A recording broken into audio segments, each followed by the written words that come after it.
fogging up my glasses. And for a minute, I thought everybody left the room.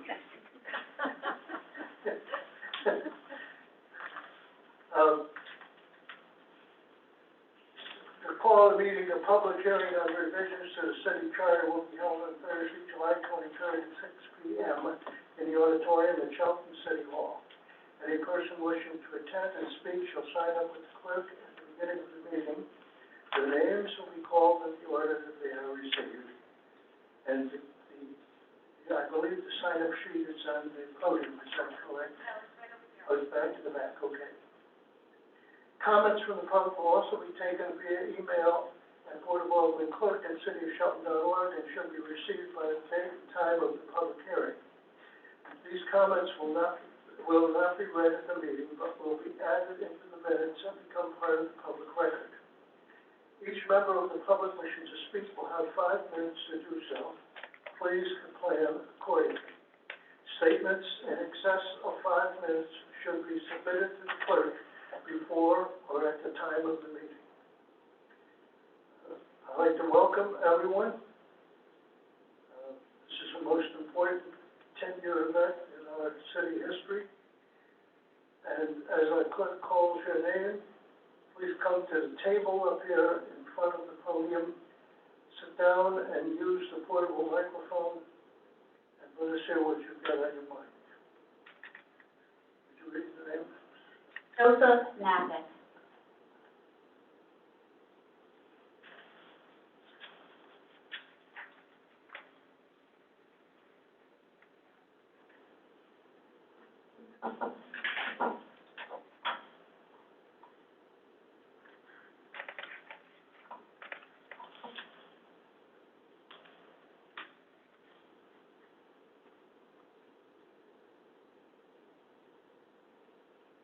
As regards the Board of Apportionment and Taxation aspect of charter revision, we have seen an arbitrary change in the structure and function of government. The Loretti administration has orchestrated that the board not do its job since June of 1919. Now, the Loretti administration seeks to legitimatize its actions by proposing the elimination of the board. A puppet board, charter revision, advanced its predetermined views to the Board of Aldermen. Will the Board of Aldermen right this travesty? This arbitrary coup in its origin bespeaks a certain dictatorship, hardly a legitimate plus for the city of Shelton. Suddenly, let's grab more political power by reducing the size of the Board of Education. Control is not enough. Absolute control is sought. This will aid the Loretti administration's forever ongoing monetary fight with the Board of Education. Dictatorship doesn't do well for Shelton's image. Virtually every town has a vibrant, functioning tax board and a Board of Education not constantly at war. Let's encourage diversity in government, not one-man rule. Thank you. You. Next. Sal Lobbin.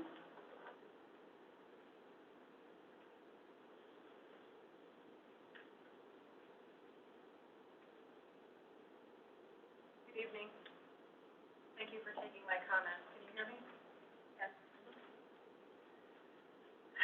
As I said to the Charter Revision Commission a few weeks ago, you have before you a proposal that represents an enormous missed opportunity. The charter could have been revised for the better to provide for a better Shelton and a better government. Instead, what you have before you represents a blatant power grab by the incumbent administration, aided by your hand-picked Charter Revision Commission, or CRC, and abetted by the Republican-controlled Board of Aldermen, BOA. Now the voters will get to decide. Before we get there, I want to respond briefly to a few things that I heard from the joint joint meeting between the BOA and the CRC, where the CRC recommendations were presented to you. Because of the time limitation on public comment, I'm going to limit my comments here to the central issue of removing the Board of A&T from the charter. The CRC patted itself on the back for working in a nonpartisan way and collecting a wide variety of ideas. This is nonsense. The CRC was a Republican-controlled and handpicked by the mayor's administration. They made a nice showing of collecting ideas at the beginning of the process, and then proceeded to reject anything that did not fit within the wishes of the current administration. Mr. Simonetti asked whether the CRC obtained input from the various boards before proposing these changes, and the CRC pointed to all of the people who came and spoke before them during the public participation process, myself included. Let me be very clear. No one from the CRC reached out to me or anyone else on the Board of A&T to ask for our thoughts on the proposals as a member of the Board of A&T. I participated because I followed the process and came to the public hearings as a member of the public.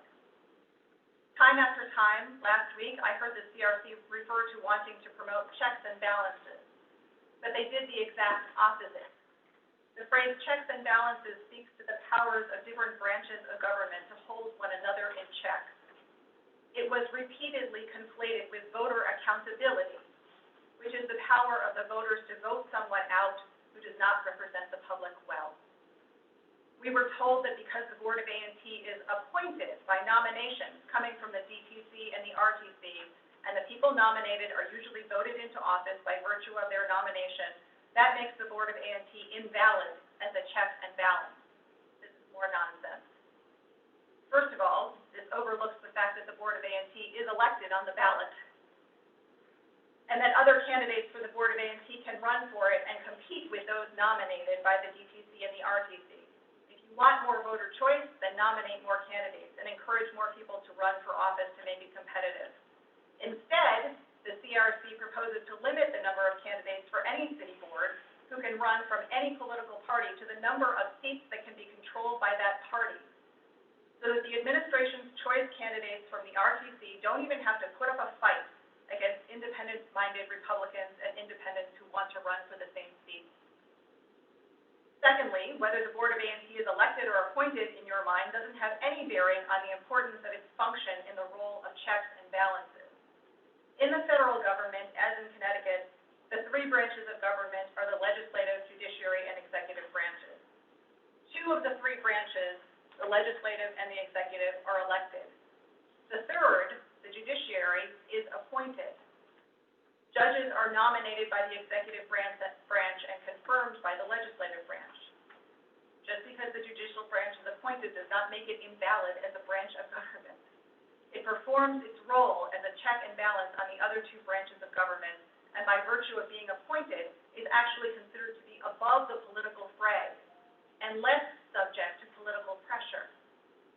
They can concentrate on getting it right, not on how they're going to pander to voters to get reelected. The role of the Board of A&T, regardless of whether you consider it to be elected or appointed, is just as important in our charter and in our city government.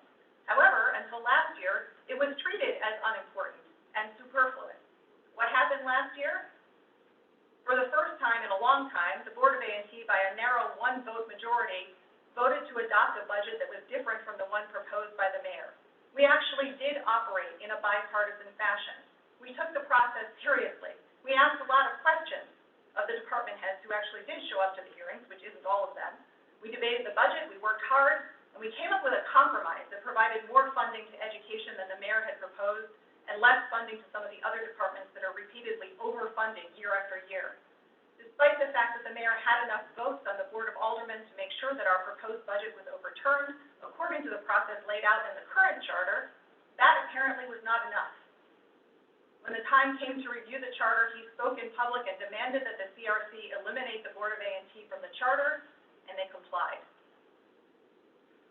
Mr. Anglis stated last week that the only power of the Board of A&T that is being transferred to the Board of Aldermen Finance Committee in the current charter proposal is the power to make inter-department line item transfers during the course of the fiscal year. Frankly, the only reason that that's the only role left to the Board of A&T during the regular fiscal year in the current charter is because this mayor and the Board of Aldermen have revised the charter in the past to systematically strip the as we just discussed, that is not the only role of the Board of A&T. The central role of the Board of A&T in the current charter comes at budget time, when it is time to examine the proposed budget and set the tax rate for the upcoming year. The Board of A&T actually runs the budget process under our current charter, chairing the hearings, taking the lead in questioning the department heads, and then, assuming it has the votes, it adopts the budget and sets the mill rate for the city. The Board of A&T is currently 3 Republicans and 3 Democrats, and if there's a tie, the mayor can vote and break the tie. But that's not enough. The Board of Aldermen can overturn this budget using the process in the current charter, and in fact, that is what happened last year. But that's not enough power for this administration either.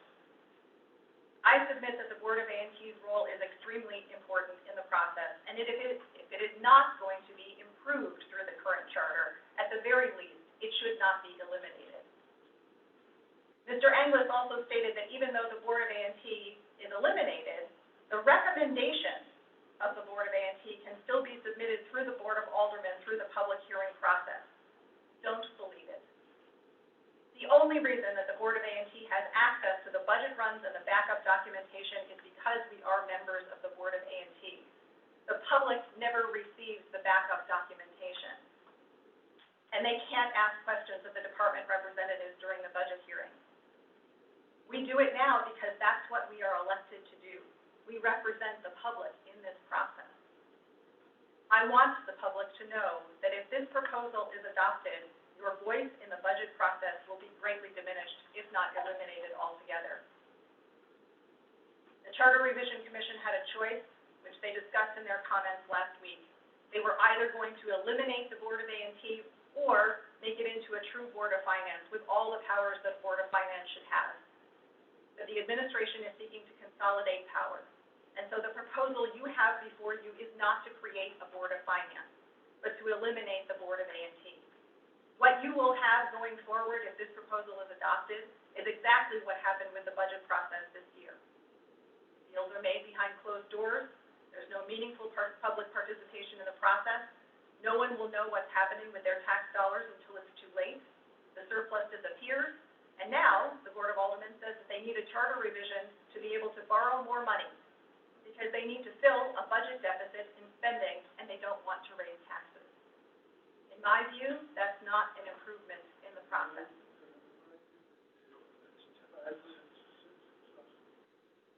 Sure. I have one more sentence. Okay, go ahead. The slogan that you have assigned to this, that this proposal is an improvement in voter choice, is an insult to the intelligence of the voters of Shelton. As the old saying goes, you can put lipstick on a pig, but it's still a pig.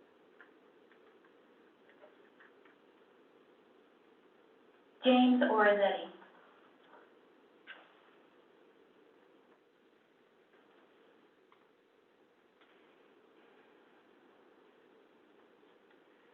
How are we doing tonight? James Orizzetti, 81 William Street, Shelton. I first spoke about this subject. First of all, I'm here tonight as a private citizen. I am currently serve as the Vice Chairman of the Shelton Board of Education, but I am here speaking as a private citizen. I want that noted. I first spoke about what I'm going to speak about tonight, and that is the minority representation for the Board of Education 10 years ago. As a Democrat, currently a Republican, and I suggested it again. I believe that the current situation of 5-4, when each party puts up 5 members to run for the Board of Education, you are circumventing the will of the people. Only one person is going to lose. Now, the charter revision, I believe, is suggesting it be a 6-3 split. Now, that does not mean, and I want the public to understand this, that does not mean it would be a 6-3 split. It could very possibly be a 5-4 split, which the public is choosing. And I thought it was 10 years ago I came before the charter revision, and I said it was un-American, that we are not being allowed to choose who is on the board. Now, we get candidates who run, and because they are from a specific party, whether it be Democrat,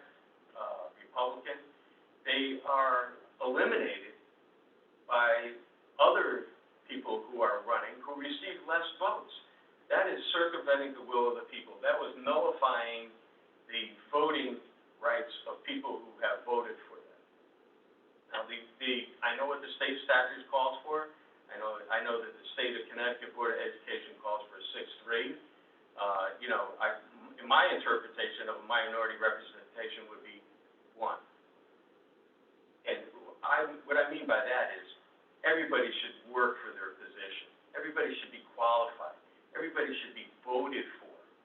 And there is not, I went to the charter revision, there was not any person who spoke before the charter revision who would deny that it's circumventing the will of the people. That is, to me, is, like I said it before, and I'll say it again, I believe it's un-American. It's not what we are about. You should elect your officials. It would be the same as saying that we have 8 Board of Aldermen. Well, we want minority representation out there. I want at least 3, or I want 3. I want 3 minority parties, whoever's the losing party. I want them on the Board of Aldermen. That doesn't work. That's not what we are about. A 6-3 split is more than fair. I think that's plenty of representation, the minority representation. Like I said, spoke about this 10 years ago as a Democrat. I'm speaking about it as a Republican 10 years later. I'm speaking about it as a Shelton resident, as a citizen of the state of Connecticut and of the United States of America. And I truly believe that you are circumventing the will of the people by this minority representation. I could see, 1 or 2, or, if you have to go 3, that's fine, but I think it needs to be changed. I do not like circumventing the will of the people. That's my statement. Thank you for listening. Tim Crawford.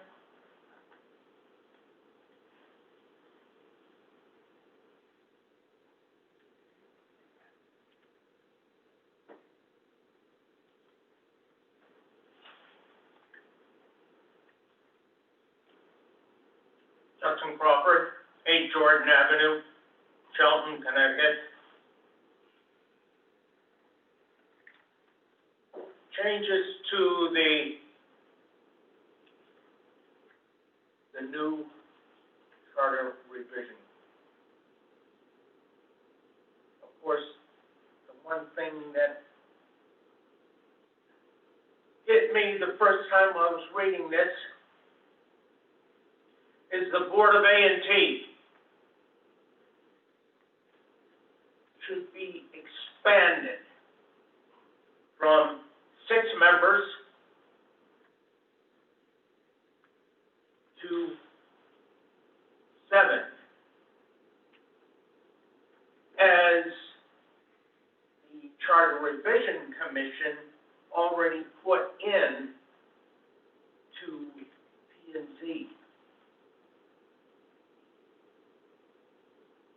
This would eliminate the tie vote.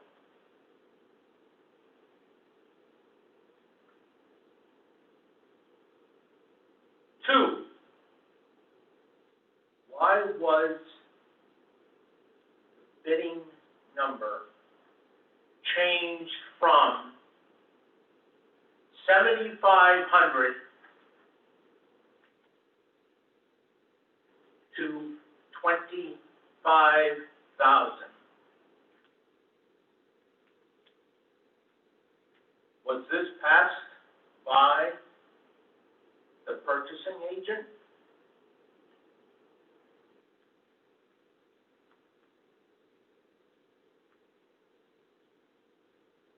And 3, something that was not discussed at charter revision, but when the city goes out to bid for a new vehicle, and a company from out of our municipality submits a bid that is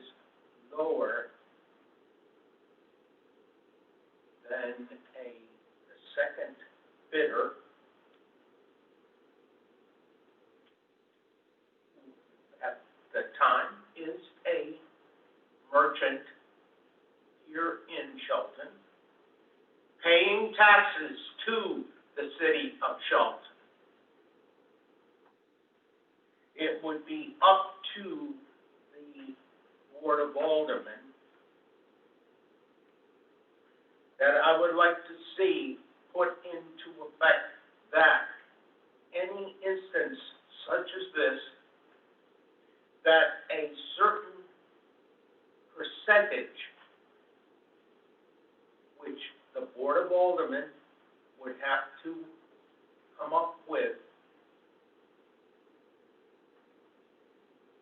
would be affected onto that bid.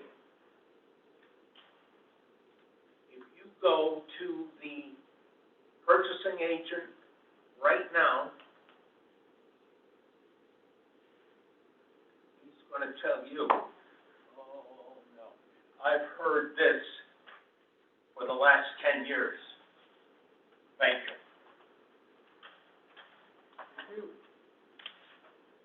Florian Hurlbert.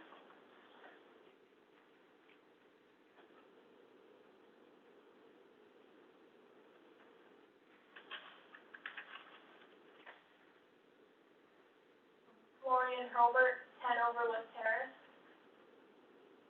The charter revision to the Board of Education is terrible all around. It mainly hurts the voters and reduces their choice as to who represents them. The current charter allows each party to put up 9 candidates for the Board of Education, 18 for the public to vote on in total, if all candidates are put up. The majority gets 5 of their candidates, and the minority gets 4. This gives the voters a choice as to not only which group gets to be the majority, but also who from that group gets to make the decision. This revision would cut that pool down to 6 candidates from both sides, limiting the voting pool to only 12 candidates. Plus, with the 6-3 system, the voters get no choice as to who gets in from the majority party. Every candidate from the majority party just gets in. This is a huge blow to the voters' options and prevents party dissent by making a system where people who disagree can be easily pushed out. The Board of Education is supposed to be bipartisan in nature. The current 5-4 system gives a fair ratio to allow for people on both sides to contribute and come to bipartisan decisions. A 6-3 system makes it less bipartisan. This gives way more power to one party, not the way education is supposed to be. Taking away powers from the voter and making our Board of Education more partisan. All these changes are for the worse.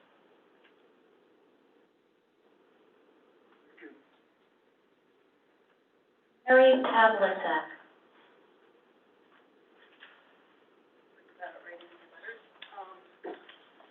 Hello, my name is Mary Pavlik. I live at 67 Beach Street. I walked about 30 minutes to get here, so I hope you listen to me today. I'm a student speaking on behalf of SHS Students Pay for Change.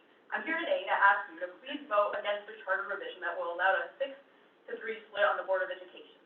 I believe that partisan politics have no place in education. A bipartisan board allows for representation of both parties, including 4 minority members, to serve as a check. To ensure that the system of checks and balances is upheld, we must not allow for full party control over policy changes.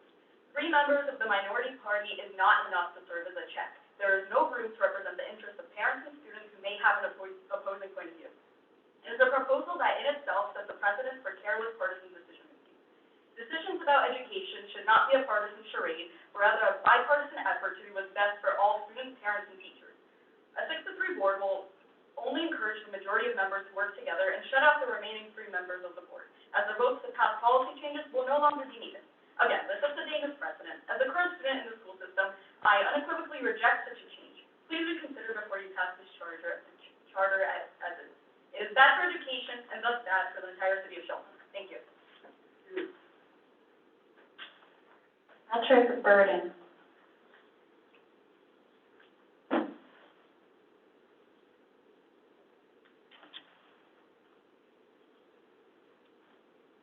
Patrick Burden, 88 Maple Ave. I'm going to keep my message short and sweet. This charter revision doesn't even try to hide its partisanship. It's a ridiculous expansion of power by the current majority.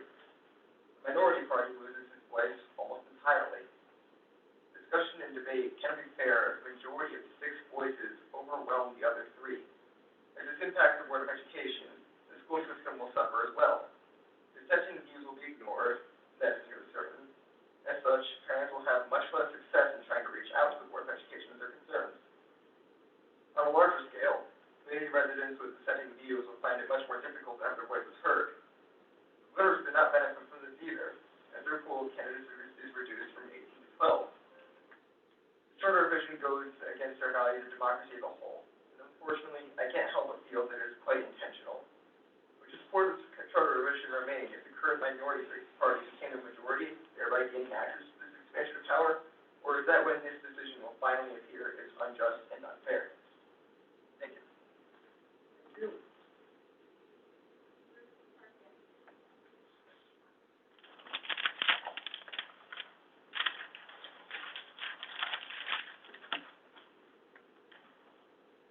Good evening. Ruth Parkins, 21 Meadow Lake Drive. Thank you for the opportunity to speak with you regarding the proposed charter revision. I'd first like to commend and thank the Charter Revision Committee for the time that they invested in this task. As you may be aware, I served on the CRC for a very short time. As a former member and chair of the Planning and Zoning Commission, I had advocated that the provision under what was formerly, I believe, 5.1, which is now 5.23, remain as is, as I truly believe that any member of the Planning and Zoning Commission should not serve on any other board or commission. So as I read the redline version, I was surprised to see that the provision had been eliminated. But reading further into the revisions, I noticed that section 5.4C addresses the issue. I believe that, and I appreciate the Commission's efforts to create uniformity in the charter, which they've done a really good job amongst the boards and commissions. But as I said, as written now, I believe it still poses potential conflicts for the Planning and Zoning Commission.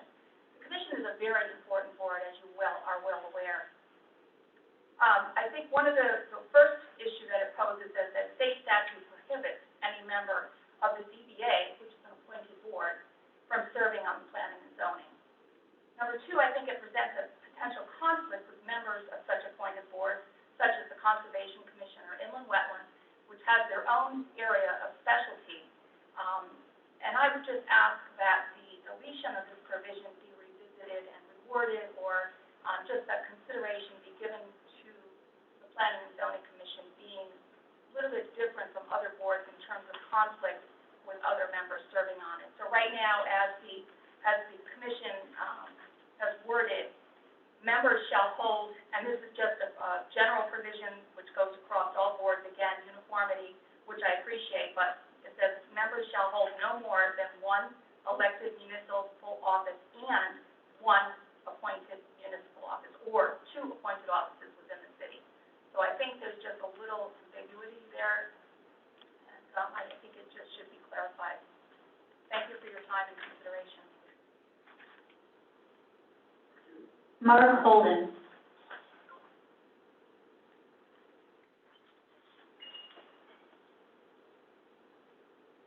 Evening, Mark Holden, 275 Soundview Avenue.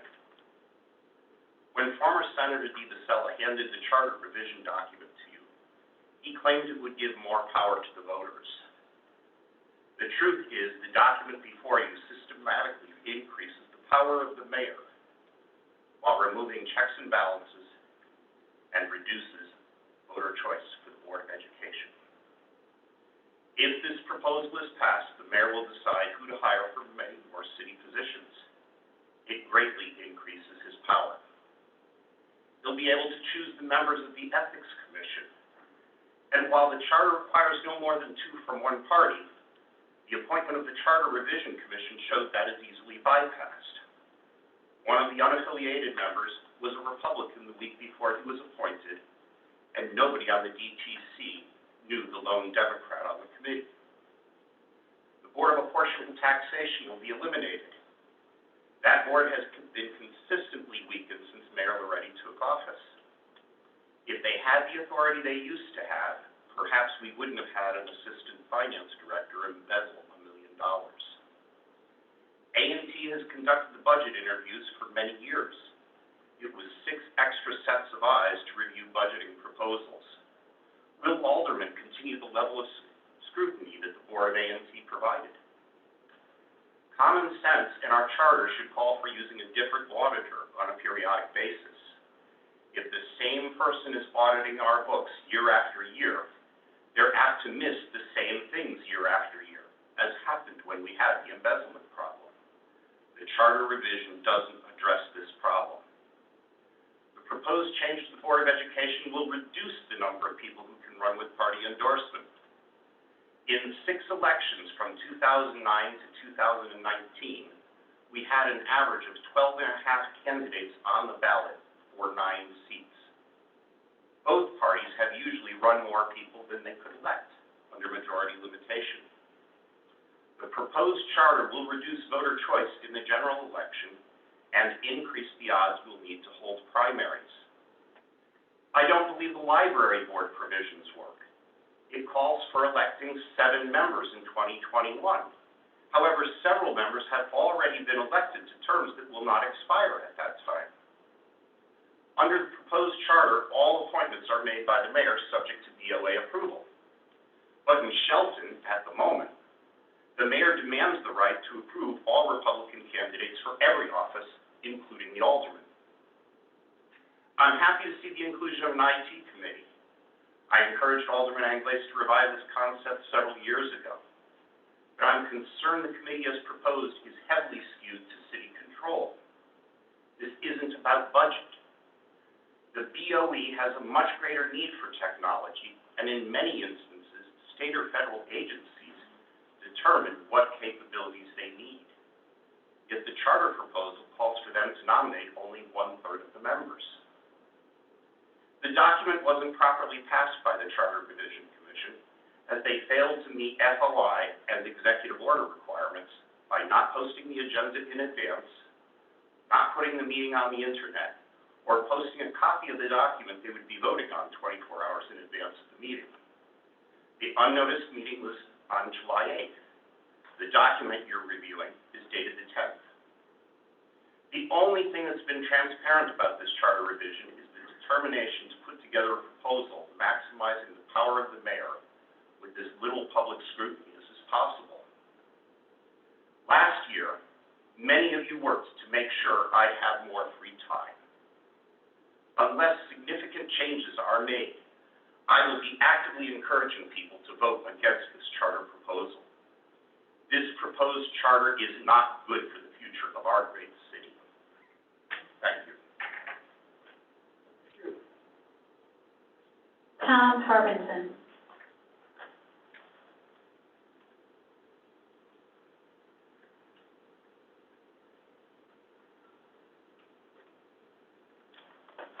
Good evening, Tom Harbinson, 15 Soundcrest Drive.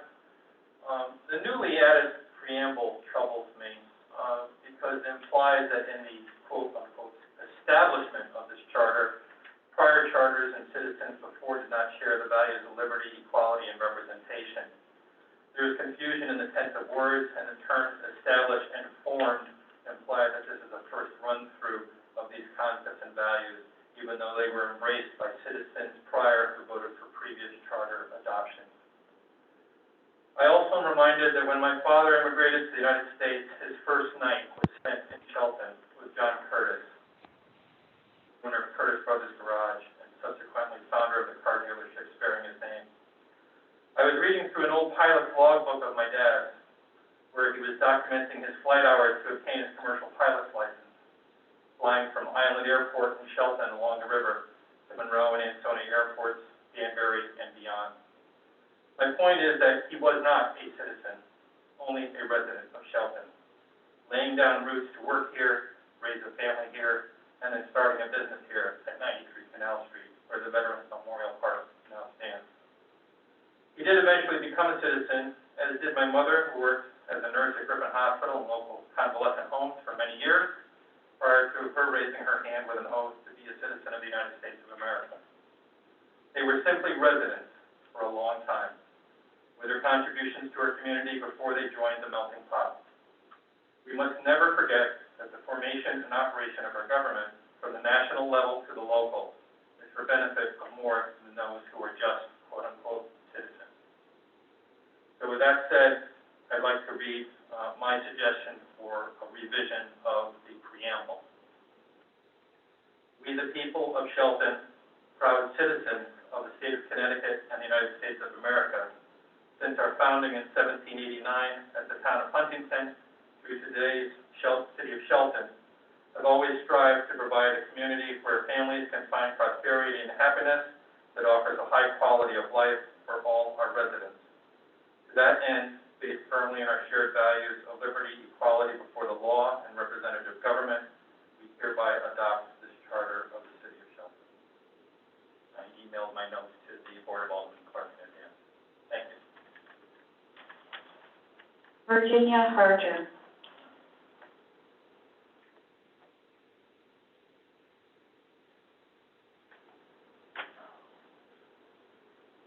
Good evening, everyone. Earlier this afternoon, I had a chance to go through, one that was on the website that was dated July 10th, and a lot of this has housekeeping kind of, comments that I will go through quickly. First, on page 5 in section 2.4.1, subsection E, where it talks about planning and zoning commission, consisting of 7 members. I think there should be a reference inserted to section 5.1. And I would assume that the Charter Revision Commission has looked at the current terms of the current members to make sure that the staggered terms that are suggested in 2021 and 2023 do not conflict with current term timeframe. Next, on page 10,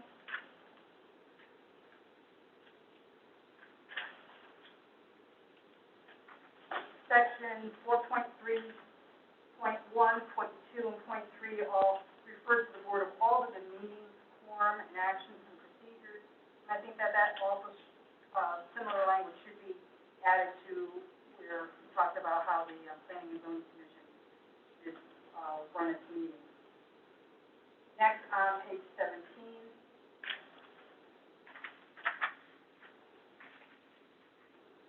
at the bottom of section 5.2.3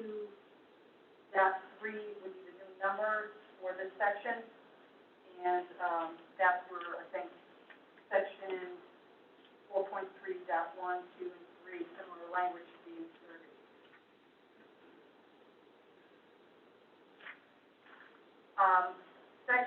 Page 18, section, new section.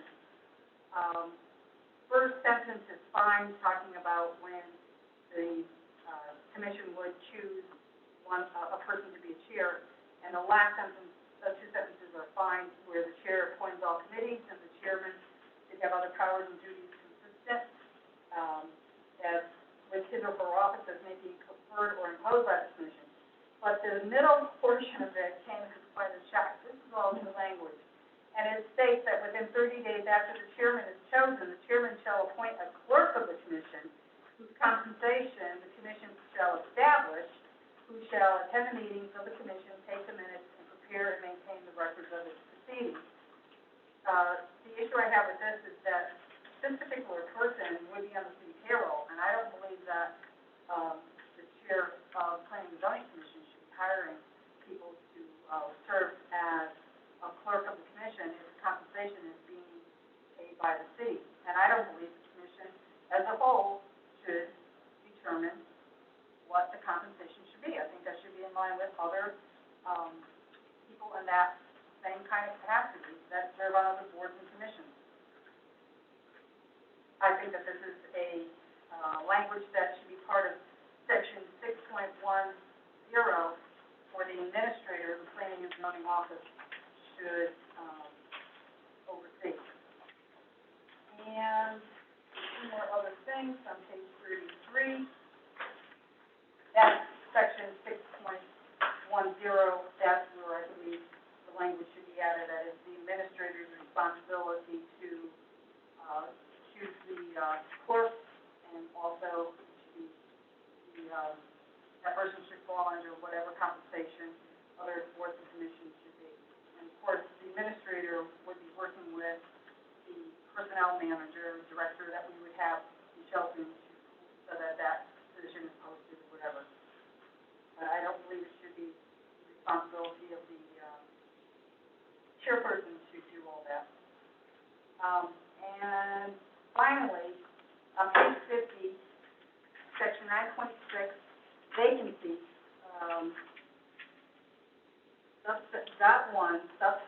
D talks about if there is no applicable law or charter provision, the vacancy shall be filled within 45 days by the remaining members of the same political party on the board, commission, or other body.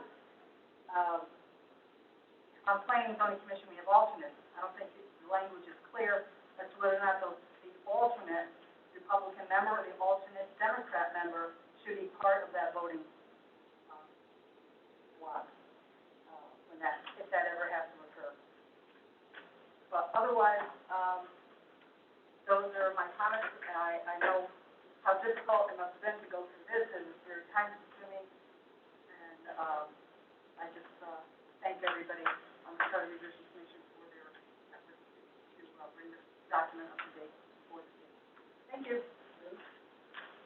I have no more names on the list.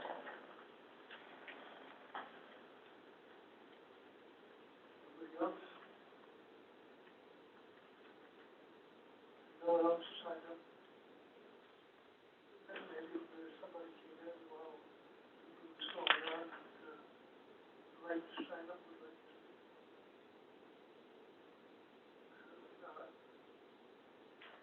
Well, a motion would be in order then to thank members of the community who called and spoke, and to close the public hearing for the charter revision.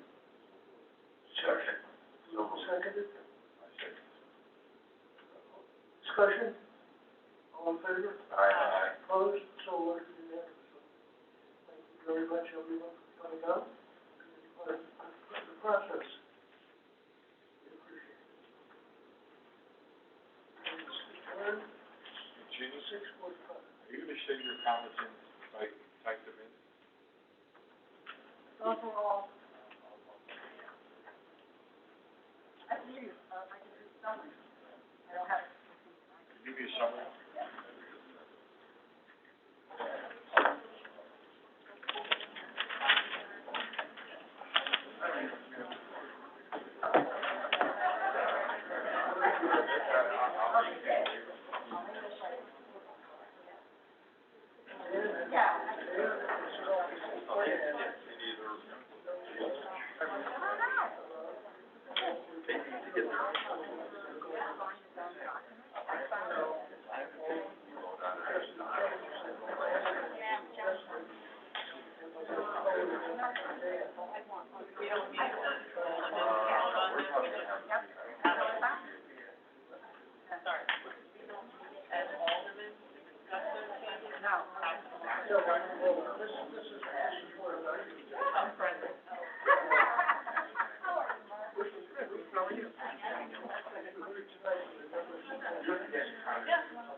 Recognize it.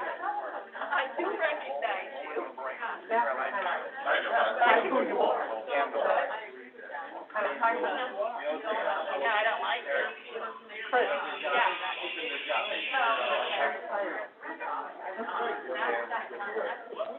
My sister answers back. I had her treatment yesterday, so, and I couldn't reach her today, so I was pretty upset.